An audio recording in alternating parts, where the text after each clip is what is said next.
मेरा नाम नावल है। आज हम बात करने वाले हैं PT 365 के बारे में। और यहाँ पे आप सभी को पता है कि लास्ट जो लेक्चर था वो हमने इन्वायरमेंट पे स्टार्ट करा था। इससे पहले हमने polity, international relation, economy cover कर लिया। PT 365 अपडेटेड मटेरियल 2 मई से लेके जून तक का है। और 4.3 तक हमने कवर कर लिया था, बायोडाइवर्सिटी पूरा फिनिश कर लिया था। हम स्टार्ट करेंगे 4.4 से सस्टेनेबल डेवलपमेंट पे। तो आप देख सकते हो कि कितना हमने यहाँ तक मैप तक हमने कवर कर लिया था लास्ट लेक्चर में। अब स्टार्ट करते हैं। तो लाइक शेयर सब्सक्राइब तो बनता है भाई। यहाँ पे जो न्यूज़ आ रही है, बहुत ही इंपॉर्टेंट न्यूज़ आ रही है इन्वायरमेंट से, वो है सस्टेनेबल डेवलपमेंट की। क्योंकि आप सभी को ये कि सस्टेनेबल डेवलपमेंट कितना इम्पोर्टेंट है आज के टाइम पे। यहाँ पे ग्रॉस इन्वायरमेंट प्रोडक्ट की न्यूज़ है। तो वर्ल्ड इन्वायरमेंट डे पे जो 5 जून को होता है, इम्पॉर्टेंट है। उत्तराखंड ऐसा स्टेट बन चुका है इंडिया में जिसने ग्रॉस इन्वायरमेंट प्रोडक्ट निकाला है। और ये आपका कैसे होगा कि GDP जैसे कैलकुलेट करते हैं उसी में ये इंक्लूड करा जाएगा। तो 4 क्रिटिकल रिसोर्सेज होते हैं, नेचुरल रिसोर्स, जो होती है एयर, फॉरेस्ट, वाटर और सॉइल। इनकी मॉनेटरी वैल्यू होगी, क्योंकि जो क्वालिटी है और क्वांटिटी इस रिसोर्सेज का वो डिटरमाइन करेगा ग्रॉस एनवायरनमेंट जो आपका प्रोडक्ट है उत्तराखंड का। डिस्कशन जो हुआ था ये 2013 के बाद से हुआ था, केदारनाथ डिज़ास्टर के बाद। और ये डिस्कशन बहुत ज़्यादा बढ़ावा तब इसको मिला जब वाटर शॉर्टेज जैसी प्रॉब्लम आने लगी उत्तराखंड में समर्स के टाइम पे। सबसे पहले क्वेश्चन आता है GEP क्या है, ग्रॉस एनवायरनमेंट प्रोडक्ट क्या है। ये टोटल वैल्यू है फाइनल इकोसिस्टम सर्विसेज का, जो कि ह्यूमन वेलबींग पे अप्लाइड होता है एनुअली। और ये मेजर करा जाता है बायोफिजिकल वैल्यू पे और मॉनेटरी वैल्यू पे। इंडिकेट क्या करता है, ओवरऑल हेल्थ क्या है एनवायरनमेंट की। GEP मेजर करता है प्राइम इंडिकेटर्स जैसे forest cover, soil erosion, air quality, dissolve oxygen जो रिवर वाटर पे होता है। इसके अलावा GEP जो है मोनेटाइज करता है लॉस ऑफ बायोडाइवर्सिटी और बड़े सारे इन्वायरमेंटल फैक्टर्स। GDP को छोड़ के, ग्रीन GDP को छोड़ के जो ऑब्टेन होती है deducting the damage to the environment, ये आपका टोटल प्रोडक्शन से होती है स्टेट का। GEP असेस करती है इम्प्रूवमेंट, इन्वायरमेंट कंपोनेंट है साल में। इसके अलावा ये बताता है कि कैसे जो स्टेट है वो काम कर रहा है reducing the loss of ecosystem, environment protection में और रिसोर्स यूज में। इसके अलावा जो इम्पोर्टेंट है अदर इनिशिएटिव है यहाँ पे, system of environment and economic accounts जो है SEEA, ये गाइड बुक है जो डेवलप करा गया है यूनाइटेड नेशन, जो प्रोवाइड करता है standards for incorporating natural capital, environmental quality जो नेशनल अकाउंटिंग सिस्टम पे रहती है।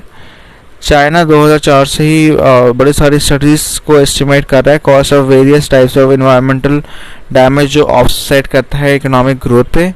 चाइना का इन्वेस्टमेंट पोल्यूशन कंट्रोल पे होता है, रिन्यूएबल एनर्जी पे होता है, जो कि ग्रो कर रहा है उसी की बात से।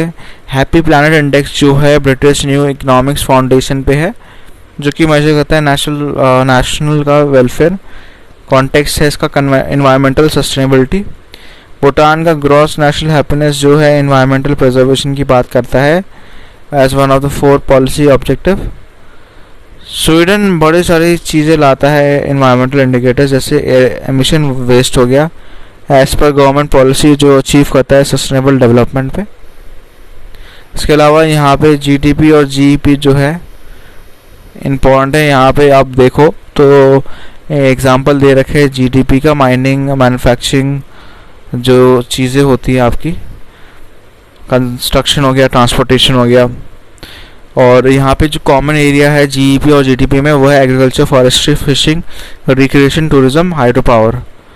और GEP में आ गया water retention, flood mitigation, soil retention जैसी चीज़ें, ठीक है ना। तो हमने ये भी देख लिया है। हमने ये भी देख लिया कि कौन कौन सी कंट्री ने क्या क्या निकाला है, तो वो भी इम्पोर्टेंट है। इसके अलावा नेक्स्ट न्यूज़ है इकोसिस्टम रिस्टोरेशन।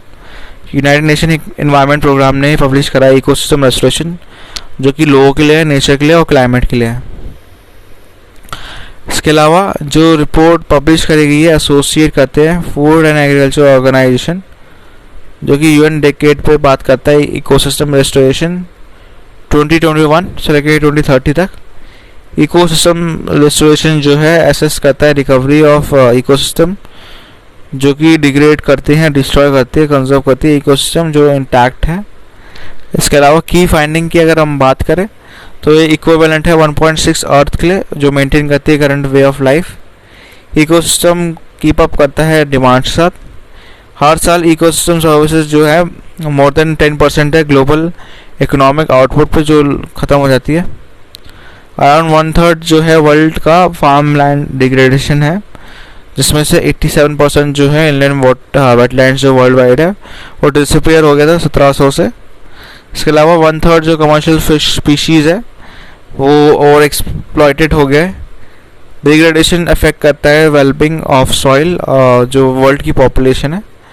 कंट्री को डिलीवर करने की ज़रूरत है एग्जिस्टिंग कमिटमेंट में जो रिस्टोर करता है 1 billion hectare of degraded land, और ये सिमिलर कमिटमेंट लाता है मरीन और कोस्टल एरियाज़ पे। इसके अलावा रेस्टोरेशन एसेंशियल चीज़ है जो कीप करता है ग्लोबल टेम्परेचर को, उसका रिस्क है below 2 degree Celsius among other benefit जो रेफर करते हैं बॉक्स में। रिकमेंडेशन की बात करें रिस्टोरेशन जो हॉल्टिंग और रिवर्सिंग डिग्रेडेशन की बात करता है, अवॉइड करता है degradation, large scale investment, dry land agriculture, mangroves water management जो कि वाइटल कॉन्ट्रीब्यूशन है इसका। नेक्स्ट है वर्चुअल वाटर एनालिसिस। इसकी अगर हम बात करें तो आईआईटी गुवाहाटी टीम रिकमेंड कर रही है वर्चुअल वाटर एनालिसिस जो कि बेटर वाटर मैनेजमेंट पॉलिसीज़ पर रहती है इंडिया की। वर्चुअल वाटर की अगर बात करें, वाटर जो इन्वॉल्व होता है प्रोडक्शन, ट्रेड, फूड और नॉन फूड कमोडिटीज़ का, सर्विसेज का, वो इनविजिबल वाटर है जो कंज्यूम करते हैं life cycle of the product and services. On an average 3000 litres जो वाटर रिक्वायर्ड है प्रोड्यूस करता है 1 kg ऑफ राइस। और into sizeable agriculture export India lose कर रहा है वाटर, और ये वाटर सस्टेनेबिलिटी रिस्क पर ला रहा है। इसके अलावा VW एनालिसिस जो है हेल्प करते हैं इंडिया को, डिफाइनिंग करते हैं ट्रेड कैरेक्टरिस्टिक। एस्टिमेट की बात करें 2006 से लेकर 2016 तक तो ये एक्सपोर्ट करते हैं 26 मिलियन लीटर्स ऑफ VW, एक एवरेज हर साल का रहता है इनका। सिग्निफिकेंस जो VW एनालिसिस का होता है वो है ऑप्टिमाइज करता है domestic water use through imports of water intensive agriculture products, reducing pressure on fresh water resources जो वाटर और स्टेट्स पर होता है, डाइवर्सिफाई करता है प्रोडक्शन एरियाज़ पे, और ये फ्रेम करता है एविडेंस बेस्ड वाटर पॉलिसीज़ जो कि लिंक करते हैं हाइड्रोलॉजिकल इकोनॉमिक इंस्टीट्यूशनल जो चीज़ें हैं वाटर स्कैसिटी की, और ये प्रोवाइड करते हैं ऑल्टरनेटिव मेगा प्रोजेक्ट जो इंटरलिंक करते हैं रिवर्स को, एलिवेट करते हैं रीजनल वाटर स्कैसिटी को। नेक्स्ट है आपकी न्यूज़ है use cooking oil based biodiesel. तो रिसेंटली इंडियन ऑयल कॉर्पोरेशन ने किक ऑफ करा है सप्लाई ऑफ डीजल जो कि ब्लेंड कराया जाएगा बायोडीजल के साथ जो कि यूज़ करते हैं कुकिंग ऑयल से। UCO की बात करें, यूज कुकिंग ऑयल, ये ऑयल और फैट जो है वो यूज़ होते हैं कुकिंग या फ्राइंग फूड प्रोसेसिंग इंडस्ट्री में, रेस्टोरेंट्स पे, फास्ट फूड पे, कंज्यूमर लेवल पे होंगे।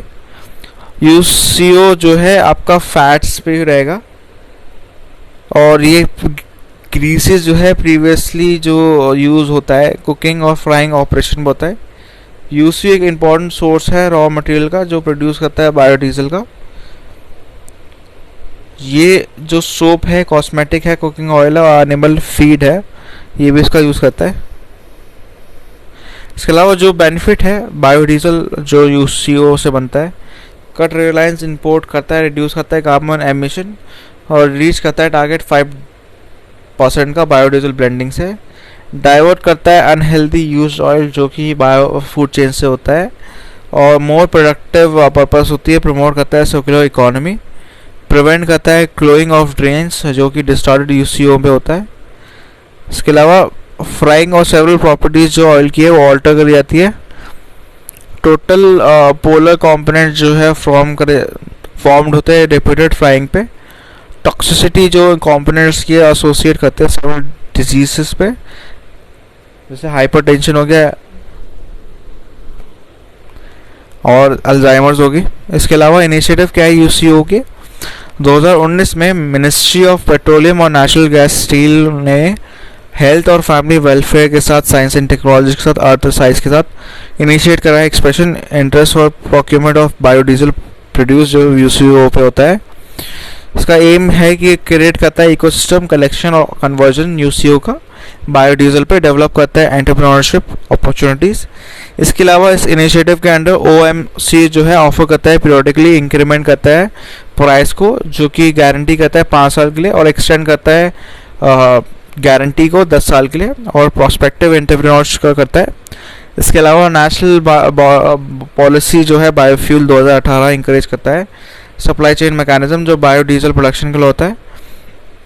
नॉन एडिबल ऑयल सीड है यहाँ पे, यूज कुकिंग ऑयल करता है और शॉर्ट जेस्टेशन क्रॉप होता है। इसके अलावा यहाँ पे food safety and standard authority of India जो है एसोसिएट करते हैं बायोडीजल एसोसिएशन ऑफ इंडिया के साथ। उन्हें लॉन्च करा है repurpose use cooking oil RUCO project जो है 2019 का। प्रोजेक्ट एम करता है परचेज जो यूज़ करते हैं ऑयल्स को, होटलर्स को, स्नैक मेकर्स को, ट्रेडर्स को जो रीजनेबल प्राइस पे होता है, कन्वर्ट करता है बायोडीजल प्लांट पे। RUCO स्टिकर जो है मोबाइल फ़ोन एप्लीकेशन जो लॉन्च करता है collection of used cooking oil और इंश्योर करता है कि वो वापस ना आए इकोसिस्टम पे। इसके अलावा जो इश्यू हैं RUCO के साथ, एट प्रेजेंट कोई इस्टेब्लिश शेयर नहीं है collection of UCO। Present impurities जो है लाइक फ्री फैटी एसिड और वाटर RUCO रिक्वायर करता है लार्ज फूड बिजनेस ऑपरेटर्स जो स्टोर करता है UCO सेपरेटली और सेल करता है, ऑथराइज करता है UCO एग्रीगेटर्स या कलेक्शन और बड़ी सारी एजेंसीज का।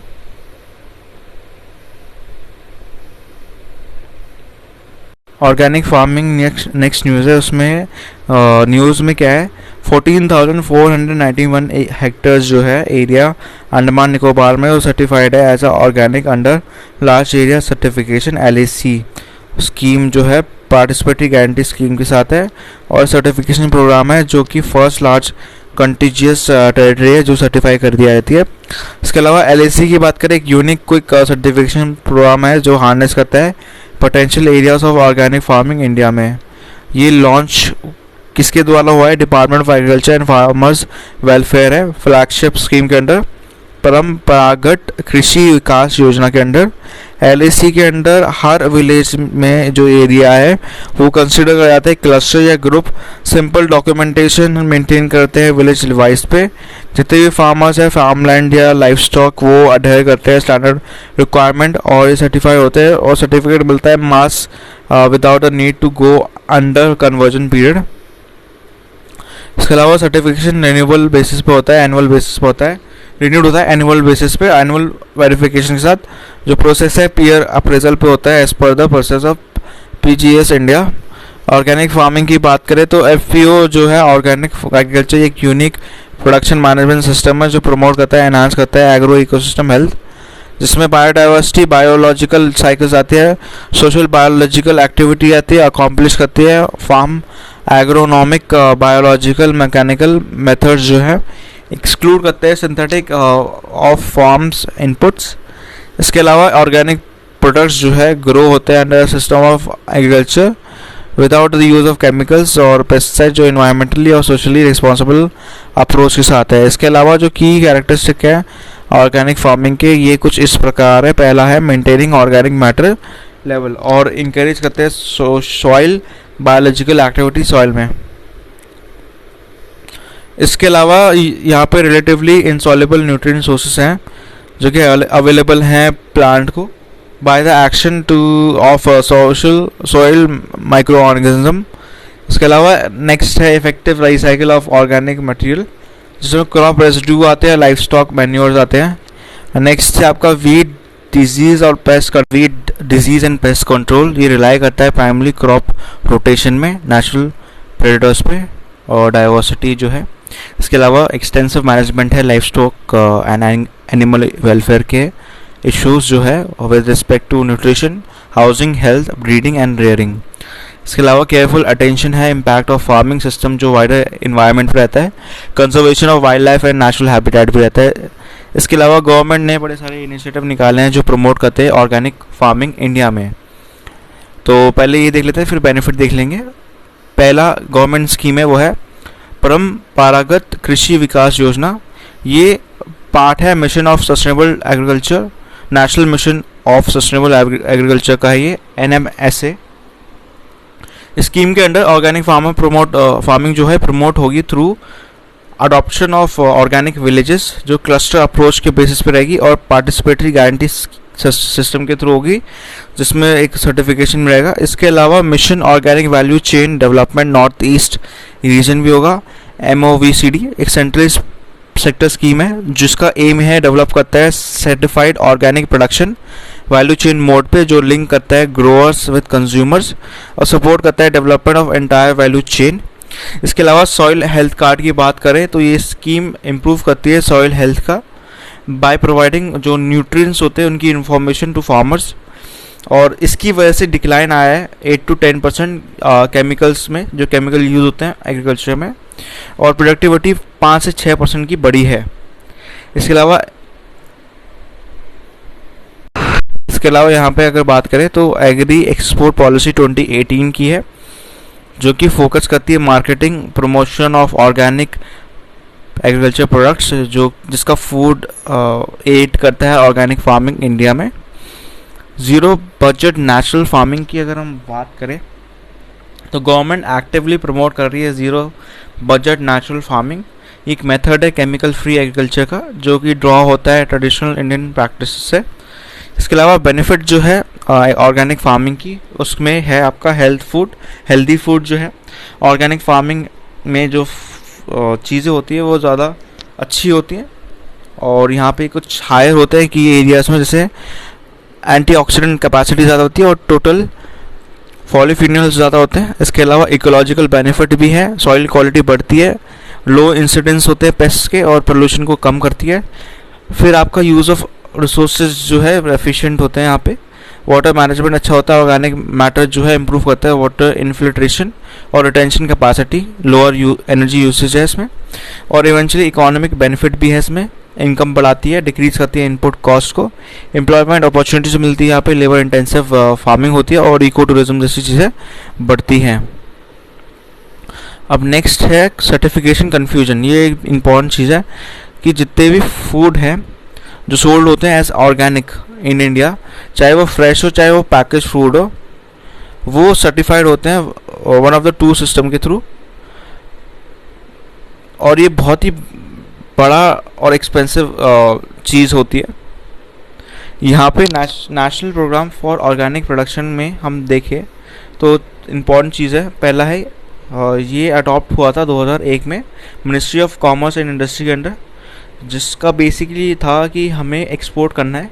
इस प्रोग्राम के अंडर 28 थर्ड पार्टी सर्टिफायर्स थे जो चेक करते हैं फार्म है फ्री ऑफ मैन्युफैक्चर्ड केमिकल जैसे फर्टिलाइज़र, इंसेक्टिसाइड, हर्बिसाइड, ऐसी चीज़ें। थर्ड है अगर प्रोसेस फूड है तो सर्टिफायर जो है चेक करते हैं कि जो प्रोड्यूस है वो कहाँ से आया है। एक NPOP सर्टिफिकेट फार्म जो है वो करते हैं या प्रोसेस करते हैं एक NPOP सर्टिफाइड प्रोसेसर।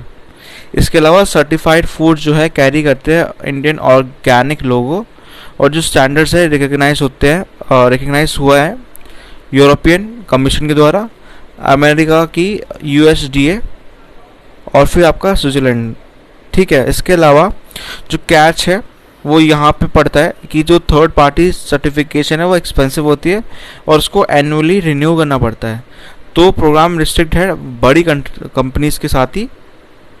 जब जो वर्क है फार्मर्स के साथ ख़त्म हो जाता है ओवर 1000 ऑफ एकर्स, और वो अर्न करते हैं रेवेन्यू, लार्जली एक्सपोर्ट करते हैं non perishable oil seeds, process T, spices और पल्सेस। इसके अलावा यहाँ पे पार्टिसिपेटरी गारंटी सिस्टम है इंडिया के लिए, PSGA इंडिया, जो ऑपरेट करता है इस फ्रेमवर्क के outside of third party verification. तो PSG इंडिया के बारे में क्या है, ये प्रैक्टिस होता है 38 कंट्रीज़ में, और ये इंडिया में रिकग्नाइज है union ministry of agriculture and farmer welfare के द्वारा 2018 से। सर्टिफाई करता है क्लस्टर्स ऑफ स्मॉल फार्मर्स 2 या उससे 5 एकर्स का हो सकता है, 5 या उससे ज़्यादा जो ग्रोअर्स हैं वो क्लोजली रहते हैं और क्लोजली फॉर्म करते हैं ग्रुप, ट्रेंड होते हैं ऑर्गेनिक फार्मिंग में गवर्नमेंट स्कीम के अंडर। इसके अलावा यहाँ पे जो इम्पोर्टेंट चीज़ है वो है कि हेल्प लेते हैं रीजनल काउंसिल से। इंडिया के पास 562 रीजनल काउंसिल है। फार्मर्स इंस्पेक्ट करते हैं एक दूसरे की होल्डिंग और ग्रो करते हैं। अगर कोई ग्रोअर वॉलेट करता है कोई भी नॉर्म तो प्रोड्यूस जो है सोल्ड नहीं होता ग्रुप के थ्रू, तो यहाँ पे कलेक्टिव चीज़ होती है। इंडिया के पास 6646 PSGA ग्रुप है जो कवर करता है 2.1 लाख फार्मर्स को। अब इसमें भी कैच है कि जो सिस्टम है पुअरली फाउंडेड है। फार्मर्स जो है ट्रेंड होते हैं बैडली और सिस्टम क्रिएट नहीं करता इतना एक long term market organic produce के लिए।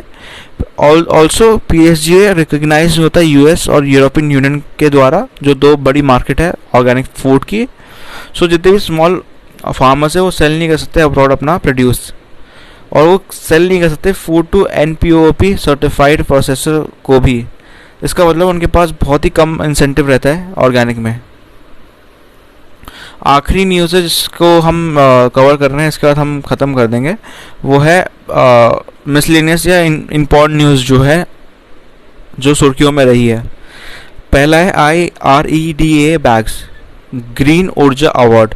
तो पहले बात आ जाती है IREDA। तो क्या हुआ है कि ग्रीन ऊर्जा अवार्ड मिला है IREDA को, which is Indian renewable energy development agency को, क्योंकि वो एक लीडिंग पब्लिक इंस्टीट्यूशन है, financing institution for renewable energy 2021 by Indian chambers. किसके द्वारा दिया था? इंडियन चेंबर्स ऑफ कॉमर्स के द्वारा दिया गया था इनको ग्रीन ऊर्जा अवार्ड IREDA को। IREDA क्या है? एक मिनी रत्ना कैटेगरी 1 में आती है। गवर्नमेंट ऑफ इंडिया एंटरप्राइज है जो एडमिनिस्ट्रेशन कंट्रोल है, जिसके अंडर है ministry of new and renewable energy के अंडर। एक पब्लिक लिमिटेड गवर्नमेंट कंपनी है जो स्टैब्लिश करती है नॉन बैंकिंग फाइनेंशियल इंस्टीट्यूशन 1987 से ही। इसके अलावा क्लीन एनर्जी जो नेक्स्ट न्यूज़ है वो है clean energy ministerial CEM industrial decarbonisation initiative. India और UK ने लॉन्च करा है CEM IDIDA IDDI जिसको बोलते हैं इंडस्ट्रियल डीकार्बनाइजेशन इनिशिएटिव। तो IDDI एक ग्लोबल कोलिशन है पब्लिक और प्राइवेट ऑर्गेनाइजेशन का, जो कि बेसिकली काम कर रहे हैं लो कार्बन इंडस्ट्रियल मटेरियल पे, और ये कोऑर्डिनेट कर रहे हैं UNIDO और यहाँ पे IDDI। तो यहाँ पे दोनों ने कोलैब करा है, UK और इंडिया दोनों ने कोलैबोरेट कर रहा है। जर्मनी और कनाडा ने भी ज्वाइन कर रहा है इस इनिशिएटिव को। तो इनिशिएटिव काम क्या करता है? ये स्टैंडर्डाइज करता है कार्बन असेसमेंट, इस्टेब्लिश करता है ambitious private public sector procurement targets, incentivise करता है इन्वेस्टमेंट जो लो कार्बन प्रोडक्ट्स होती है, डेवलप करता है डिज़ाइन करता है इंडस्ट्री गाइडलाइंस को, स्ट्रॉन्ग कोऑलिशन लाता है रिलेटेड इनिशिएटिव ऑर्गेनाइजेशन, टैकल करता है कार्बन इंटेंसिव कंस्ट्रक्शन मटेरियल जो कि स्टील और सीमेंट पे रहता है, जैसे मिशन पॉसिबल प्लेटफॉर्म है, leadership group for the industry transition है, इंटरनेशनल रिन्यूएबल एनर्जी एजेंसी है। और बस इसी में यहाँ तक है। इसके बाद हम नेक्स्ट लेक्चर में कवर कर लेंगे जो चीज़ बची है। तब तक के लिए बाय। सोशल मीडिया पे कनेक्ट होना है मेरे साथ, तो आप क्या कर सकते हो, आप डिस्क्रिप्शन पे जाओ, लिंक है इंस्टाग्राम का, टेलीग्राम का, आप चेकआउट कर सकते हो और आपको ऐसे ही कुछ डेली के मिल जाएंगे। यहाँ पे आप चेकआउट सकते हो, डेली आती है वीडियोस, तो आपके लिए इजी रहेगी। इसी के साथ ही आपको जानना है माइक कौन सा यूज़ करता हूँ या बुक कौन सी यूज़ करता हूँ मैं, तो उसका भी लिंक डिस्क्रिप्शन पे, आप अमेज़ॉन से बाय कर सकते हो अगर आपको चाहिए तो।